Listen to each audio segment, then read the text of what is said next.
नमस्कार। हमारे जीवन में लड़ाई झगड़े का एक इम्पोर्टेंट अपना महत्व है। ऐसा हम में से शायद ही कोई होगा जिसने कभी किसी से कोई लड़ाई नहीं की होगी, कोई क्वारल या कॉन्फ्लिक्ट कभी नहीं हुआ होगा। कभी कोई गरम या संवाद या चिड़चिड़ाहट या किसी से का कोई वाद विवाद कभी ना हुआ हो, ऐसा शायद ही कभी कोई होगा। पर जब कभी हम इस फेज से निकल जाते हैं, गुजर जाते हैं, तब हमें लगता है कि यार जो किया गलत किया, अच्छा नहीं था, नहीं होना चाहिए था, कुछ बेटर होता कि अगर हम ऐसा नहीं करते या इस तरह को सिचुएशन को हम अवॉइड कर पाते तो। क्योंकि ज़्यादातर हमेशा ये होता है कि जब कभी हम झगड़ा करते हैं तो उसके बाद किसी के साथ लड़ाई हो जाती है, किसी के साथ डिस्कशन खराब हो जाता है, कुछ बातें हम ऐसी कह देते हैं जो हमें बाद में लगता है जो नहीं कहनी चाहिए थी, सामने वाले से रिलेशन बिगड़ जाते हैं, कई बार वो हमेशा के लिए बिगड़े रह जाते हैं। तो आज हम डिस्कस करेंगे क्या क्या चीज़ें आप कर सकते हो जिससे ये वाद विवाद या झगड़े को हम कम कर सकें। टॉपिक पर जाने से पहले जो लोग हमारे चैनल पर नए हैं उन्हें रिक्वेस्ट करूँगा कि चैनल को सब्सक्राइब करें, वीडियोस को लाइक और शेयर करें।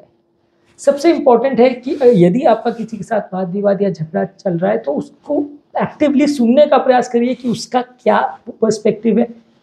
अपना पर्सपेक्टिव बनाने से पहले या उसकी बातों को खुद इंटरप्रेट करने से पहले ज़रूरी है कि सामने वाले की बातों को समझने का प्रयास करिए। क्योंकि कई बार क्या होता है कि हम खुद को लगता है कि वो ऐसा बोल रहा है या उसका ये मतलब है, और सामने वाले का थॉट प्रोसेस थोड़ा उससे अलग होता है, जिसकी वजह से बहुत सारे कॉन्फ्लिक्ट्स अननेसेसरी हो जाते हैं। बाद में हमें पता चलता है कि सामने वाले का वो मतलब था ही नहीं।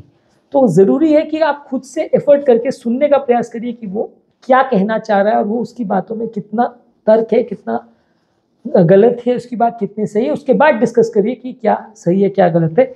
जहाँ तक पॉसिबल है खुद को काम और कंपोज्ड ही रखिए, अपने मन को शांत रखने का प्रयास करिए। इम्पल्सिव डिसीजन उस समय मत लीजिए। अगर आपको लगता है कि प्रॉब्लम हो रही है तो उस समय खुद को आइसोलेट कर लीजिए, किसी अकेले कमरे में चले जाइए, 10-15 मिनट सोचने का प्रयास करिए, डिस्कस करिए उस चीज़ को, अपने आप से बात करने का प्रयास करिए खुद से, और उस प्रॉब्लम का आपको कई बार सोल्यूशन मिल जाएगा।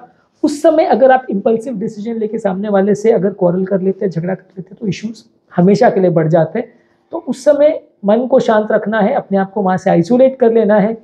डीप ब्रीदिंग या गहरी गहरी सांसें ले सकते हैं आप, उसमें नाक से गहरी सांस लेके मुंह से धीरे धीरे करके छोड़िए, इसको आप कर सकते हैं, इससे भी मन शांत रहेगा। या 1 से 100 तक गिनने का प्रयास कर सकते हैं, इससे भी आपका मन डाइवर्ट हो जाएगा और आपको चिड़चिड़ाहट या गुस्सा जो है वो कम हो जाएगा। इसके अलावा जब कभी भी आपको कोई चीज़ से या किसी व्यक्ति से कोई डिस्कशन करना है तो सही समय पर सही जगह पर कीजिए। कई बार क्या होता है कि सामने वाला के साथ जब झगड़ा हो जाता है उसके बाद रियलाइज होता है कि आपने किन लोगों के सामने उसको डांट दिया या बात कर ली जिसमें सामने वाले को इंसल्टेड ज़्यादा महसूस होता है। तो अगर आपको किसी अपने स्टाफ को भी डांटना है या उसको स्टाफ को भी आपको किसी बात के लिए अगर टोकना है तो उसको अलग अलग कमरे में बुला के सही जगह पे सही समय पर अगर आप उसको बोलते हो तो उसको सामने वाला भी ज़्यादा अच्छी तरह से एक्सेप्ट करता है, क्वारल नहीं होता। तो ये जानने का समझने का प्रयास करिए कि इस पर्टिकुलर बात को करने के लिए या इस पर्टिकुलर चीज़ को करने के लिए ये जगह या ये समय सही है या नहीं। इसके अलावा आई स्टेटमेंट्स को यूज़ करिए, यानी खुद के बारे में बताइए, मैं ये चाहता हूँ, मैं ये सोच रहा हूँ। ज़्यादातर कोई भी बात को अपने पर रख कर बात करिए, रादर देन तुमने ये बोला, तुमने ये किया, तुम ऐसा सोचते हो। इसको बोलते हैं preferring I statements to you statements, यानी मैं ऐसा चाहता हूँ को आप प्रेफरेंस करोगे, उसको ज़्यादा बोलोगे एज कम्पेयर टू कि तुमने ऐसा किया, तुमने ऐसा सोचा। जब आप दूसरों को फिंगर पॉइंटिंग या पिन पॉइंटिंग करते हो या उनकी गलतियों को पॉइंट करने की कोशिश करते हो तो झगड़े ज़्यादा होते हैं। इसके अलावा दूसरों पर हर चीज़ों के लिए ब्लेम करने का प्रयास मत करिए, दूसरों पर लांछन लगाने का या एक्यूजेशंस करने का प्रयास मत करिए। इसमें कई बार कॉन्फ्लिक्ट्स होते हैं। जो भी चीज़ है इसकी अगर किसी की भी रिस्पॉन्सिबिलिटी है तो समझने का प्रयास करिए कि उसमें आप कहाँ गलत हो, सामने वाला कहाँ गलत है और बाकी लोग कहाँ गलत है। किसी एक पर्टिकुलर व्यक्ति पर अगर आप ब्लेम या एक्यूजेशन करते हैं तो कॉन्फ्लिक्ट्स होने का या झगड़े होने का चांस ज़्यादा होता है। इसके अलावा जो भी आपके कॉमन इंटरेस्ट है या कॉमन ग्राउंड्स है वहाँ पे आने का प्रयास करिए और मिस्टेक्स और मिसअंडरस्टैंडिंग्स जो भी है उसे सॉर्ट आउट करने का प्रयास करिए। कई बार जो भी इश्यूज आपके होते हैं उसमें कोई कॉमन पर्सपेक्टिव होता है, उसको अगर आप ध्यान में रख के, विचार में रख के अगर डिस्कशन करेंगे तो ज़्यादा अच्छा आपका कॉन्फ्लिक्ट रिजॉल्व हो जाएगा।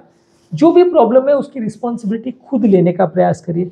सब रिस्पॉन्सिबिलिटी दूसरों पर अगर आप शिफ्ट करेंगे तो आपको हमेशा प्रॉब्लम ही रहेगी। जो भी प्रॉब्लम है उसको खुद पर रख के गलती आपकी है तो एक्सेप्ट करिए, तो रिजल्ट्स ज़्यादा अच्छे मिलेंगे, प्रॉब्लम्स थोड़ी कम होंगी। जहाँ तक भी पॉसिबल है जोक्स अगर अप्रोप्रिएट है उस जगह पे तो वो यूज़ कर सकते हैं। कई बार लोग किसी को डांटने के लिए भी या कुछ बोलने के लिए भी अगर कोई जोक का सहारा लेते हैं या किसी व्यंग्य का सहारा लेते हैं तो सामने वाला कई बार उतना बुरा नहीं मानता है जितना आप डायरेक्टली चिल्ला के अगर कोई बात बोलते हो तो सामने वाला बुरा मान सकता है। कई बार वो जोक सिचुएशन को डिफ्यूज भी कर देता है, सामने वाले को मैसेज भी चला जाता है कि उसने कोई गलती करी और बात आपकी कहीं भी हो जाती, झगड़ा या कॉन्फ्लिक्ट नहीं होता। तो अगर ऐसा कुछ भी हो रहा है तो ह्यूमर को या जोक्स को प्रयोग करें अपनी बात को कहने के लिए या अपने तथ्य को सामने रखने के लिए। किसी एग्जाम्पल्स को भी आप यूज़ कर सकते हैं, वो एग्जाम्पल से आप समझाने का प्रयास करें तो सामने वाले को चीज़ ज़्यादा अच्छी समझ में आएगी। कोई भी अगर इशू हो तो कॉम्प्रोमाइज़ करने के लिए रेडी रहिए, क्योंकि कोई भी प्रॉब्लम का सोल्यूशन फाइनली कॉम्प्रोमाइज़ करके ही निकलता है। तो इसलिए पहले से ही कॉम्प्रोमाइज़ के लिए तैयार रहिए। पहले आप लड़ लो, झगड़ लो और फिर 10 लड़ाइयों के बाद आप कॉम्प्रोमाइज़ करोगे तो ज़िंदगी भर के लिए कड़वाहट रह जाती है। तो कोई भी प्रॉब्लम को पहले सॉर्ट आउट करने का प्रयास करिए, पहले कॉम्प्रोमाइज़ करने को रेडी रहिए। किसी व्यक्ति को सॉरी बोल देने में आप छूटे नहीं हो जाते, लेकिन सॉरी बोलने से चाहे आधे मन से भी अगर आप सॉरी बोल देते हो तो भी काफ़ी हद तक गुस्सा शांत हो जाता है और सामने वाला भी आपके पर्सपेक्टिव को, आपके विचार को समझने का प्रयास करता है, चिड़चिड़ाहट कम हो जाती है। पर्सनल अटैक्स मत करिए। जब कभी आपका किसी से कॉन्फ्लिक्ट है या प्रॉब्लम है तो किसी के पर्सनल कैरेक्टर पर या उसके पर्सनल लाइफ पर अटैक्स मत कीजिए, उसके बारे में डायरेक्टली या तुम्हारा कैरेक्टर ख़राब है, तुम्हारा लाइफ ख़राब है, तुम पागल हो, इस तरह की बातें करने का कोशिश मत करिए। ज़्यादातर जो भी चीज़ें उनको जनरलाइज करके या डिफ्यूज़ करके बात करेंगे तो ज़्यादा अच्छा है। किसी एक व्यक्ति पर अगर आप लांछन लगाएंगे या उसको अक्यूज़ करेंगे, उसको ब्लेम करेंगे, पर्सनल उस पर चले जाएंगे, उसके फैमिली मेम्बर्स के बारे में कुछ उल्टा सीधा बोल देंगे तो ज़्यादा प्रॉब्लम्स होने का चांस है। जहाँ तक पॉसिबल है अगर आपको ऐसा बहुत ज़्यादा मेंटल स्ट्रेस हो रहा है तो बीच बीच में ब्रेक्स लीजिए, उस सिचुएशन से हट जाइए, वहाँ से चले जाइए, थोड़ा टाइम दीजिए खुद को विचार करने का, तो थोड़ा सा कॉन्फ्लिक्ट कम हो जाएंगे। थर्ड पार्टी मीडिएशन यूज़ कर सकते हैं। जब कभी दो लोगों में कॉन्फ्लिक्ट होती है और आपको समझ में नहीं आता कि कैसे आप उससे अपनी बात करेंगे तो किसी तीसरे व्यक्ति को आप अपना पर्सपेक्टिव समझा सकते हो। वो जाके अगर उससे बात करेगा तो वो भी अपना पक्ष रख सकता है, तो बात को सुलझाना या सॉर्ट आउट करना अच्छा रहेगा, ईजी रहेगा। पर यह शर्त ज़रूर है इसमें कि जो थर्ड पार्टी है वो ऐसा नहीं होना चाहिए व्यक्ति जो मिर्च मसाला लगा के सिचुएशन को और टेंस कर दे, जिसका अपना कोई पर्सनल इंटरेस्ट हो।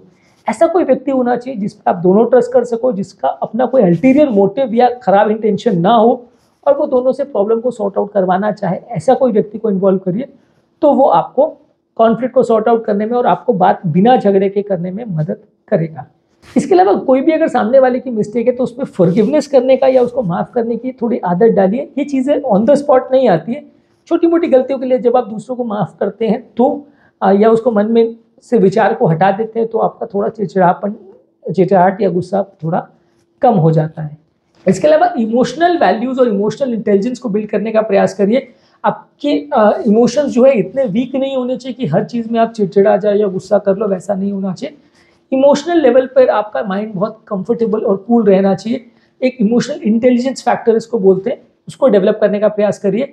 एक ओपन कम्युनिकेशन चैनल बनाइए जिसमें हर व्यक्ति से प्रॉपरली बात कर सको, ओपन डिस्कशन कर सको। सामने वाले के दिमाग में भी 10 चीज़ें अगर रहती है और आपके दिमाग में भी अगर 10 चीज़ें रहती है तो कॉन्फ्लिक्ट होने का चांस ज़्यादा रहता है। हर चीज़ को अगर ओपनली डिस्कस करोगे, सारी चीज़ों को डिस्कस करोगे तो आपका कॉन्फ्लिक्ट कंपैरेटिवली कम होगा और दोनों का पर्सपेक्टिव सामने निकल के आएगा, कुछ प्रॉब्लम का सोल्यूशन निकलेगा।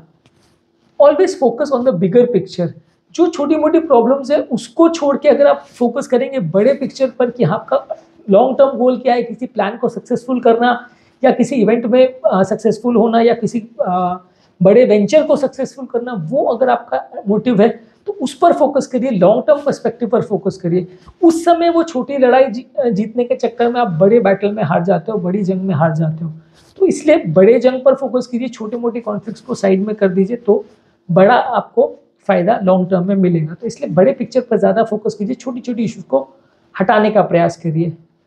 कॉन्फ्लिक्ट रिजॉल्व करने की स्किल सीखिए, आपस में डिस्कस करके ये करके कैसे दूसरे लोग अपनी कॉन्फ्लिक्ट को रिजॉल्व करते हैं वो दूसरों से सीखिए। साइकियाट्रिस्ट से सीख सकते हैं और आपस में जो छोटी मोटी इश्यूज़ है उसको बात करके डिस्कस करके कैसे आप एक बीच का रास्ता निकाल के प्रॉब्लम्स को सॉर्ट आउट कर सकते हो, वो सीखने का प्रयास करिए। कोई भी निगोशिएशन करने के लिए थोड़ा बहुत आपको भी ढील देना पड़ता है, थोड़ा सामने वाले को भी रिलैक्स होना पड़ता है, तभी प्रॉब्लम सॉल्व होती है।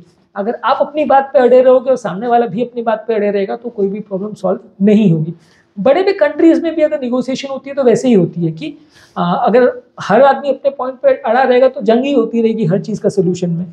तो कॉन्फ्लिक्ट को रिजॉल्व करने के लिए वो भी निगोशिएट करते हैं कि थोड़ी चीज़ों में वो आपको सपोर्ट करते हैं, थोड़ी चीज़ों में आप उसको सपोर्ट करो, तो निगोशिएशन टेबल पे थोड़ा लिव एंड लेट लिव वाला एटीट्यूड रहता है तो प्रॉब्लम सॉर्ट आउट होती है। तो ये हमारे घर के लेवल पर भी हम कर सकते हैं कि कॉन्फ्लिक्ट रिजॉल्व करने का प्रयास करिए, निगोशिएट करिए कि क्या चीज़ आप छोड़ सकते हो, क्या चीज़ सामने वाले को छोड़ना चाहिए, क्या आप एक्सपेक्ट करते हो, तो आपका रिजल्ट ज़्यादा अच्छा आएगा।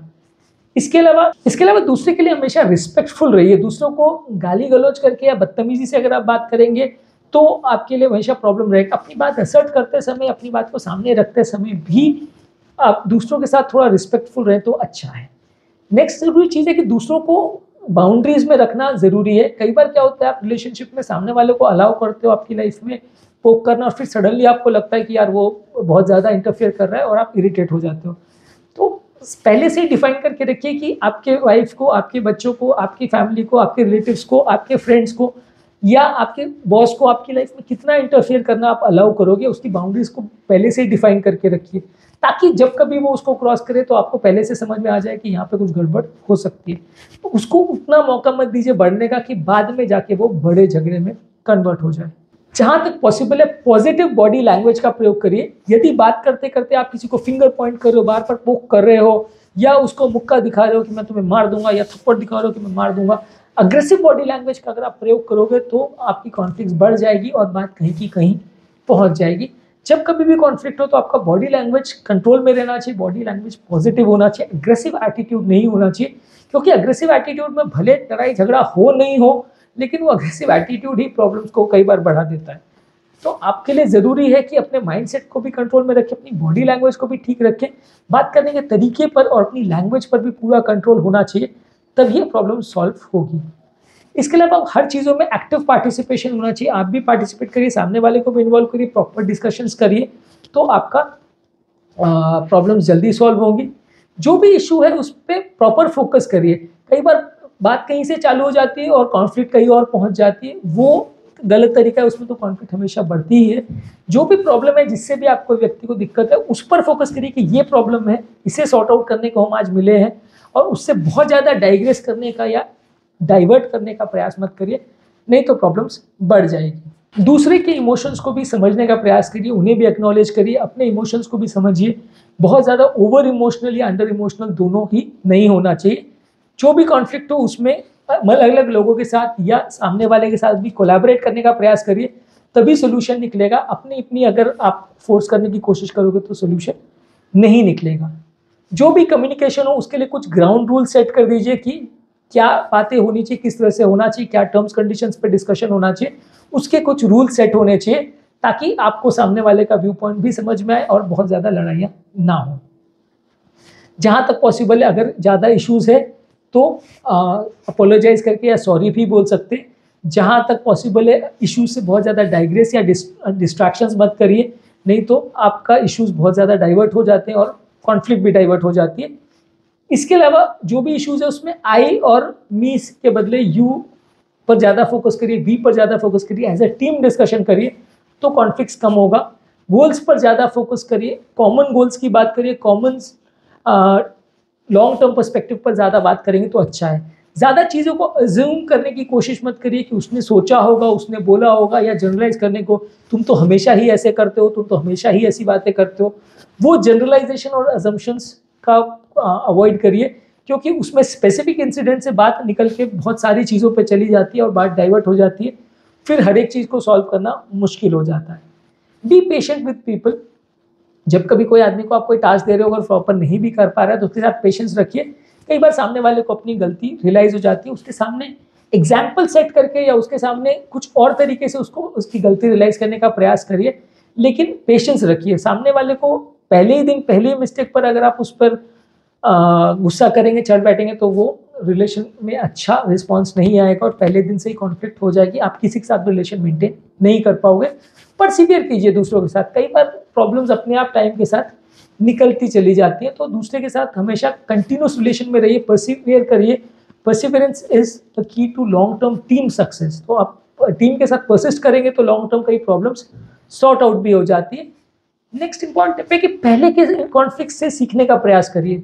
जो जो चीज़ों से आपने पहले गलतियां करी थी, जो जो मिस्टेक्स पहले करी थी, उससे सीखिए कि ये गलती लास्ट टाइम हुई थी, उससे सॉर्ट आउट करने का प्रयास करिए कि लास्ट टाइम ये गलती हुई थी, अब दोबारा इससे नहीं होना चाहिए, ये लास्ट टाइम मैंने मिस्टेक करी थी, अब अगली बार नहीं करूँगा।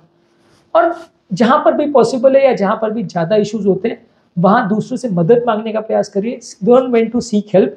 जो चीज़ आपसे नहीं निपट रही है वो दूसरों के साथ डिस्कस करिए, वो आपसे शायद बेटर वे में उसको डील कर पाएंगे, ज़्यादा वे अच्छी तरह से सॉर्ट आउट कर पाएंगे, तो दूसरों की हेल्प लेने में बुराई नहीं है। आज के टॉपिक में हमने डिस्कस किया कि झगड़े लड़ाइयों को और कॉन्फ्लिक्ट्स को कम करने के लिए क्या करना चाहिए। बहुत सारे इसमें टिप्स और ट्रिक्स है, जितने भी आप प्रयोग कर सकें। थोड़ा इमीडिएटली प्रयोग करना तो सब चीज़ों का मुश्किल है, पर ये सब चीज़ों को आप आदत में डालेंगे तो थोड़ा प्रॉब्लम्स को सॉर्ट आउट करना ईजी रहेगा। टॉपिक एंड करने से पहले जो लोग हमारे चैनल पर नए हैं उन्हें रिक्वेस्ट करूँगा चैनल को सब्सक्राइब करें, वीडियोज़ को लाइक और शेयर करें। जो लोग हमारे चैनल पर साइकेट्रिक इश्यूज़ या एंग्जाइटी, स्ट्रेस, डिप्रेशन, एंग्जाइटी ये सारे वीडियोज़ देखना चाहते हैं तो साइकेट्रिक प्रॉब्लम संबंधित हमने एक प्लेलिस्ट किया है, उसे आप चेकआउट करिए। इस तरह से रिलेटेड आपको काफ़ी वीडियोज़ मिलेंगे जो आपका काफ़ी इस तरह की प्रॉब्लम को सॉर्ट आउट करने में या पैनिक अटैक्स वगैरह जैसी प्रॉब्लम्स को सॉर्ट आउट करने में आपकी मदद करेंगे, बीमारी को समझने में आपकी मदद करेंगे।